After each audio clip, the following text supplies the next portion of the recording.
Hi, I'm Philip, and I'm a videographer. And today I'm going to talk about Microsoft Excel, and I give it a rating of 5 out of 5. And for more information, click below. I use Microsoft Excel for a lot of my bookkeeping and also for organizing large amounts of data.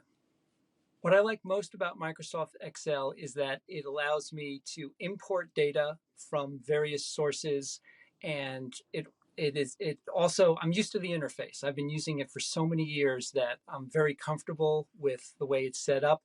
And the third thing I like about it, as opposed to Google Sheets, is that it allows me to actually store the documents on my computer and use software that is installed on my computer. The benefit is that it's a lot more responsive as far as the user interface.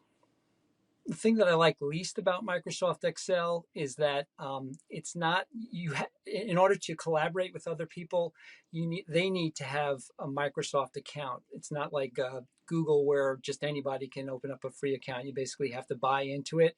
Other than that, I give it thumbs up, but that is kind of it's a sticking point. I can't work with everybody using it.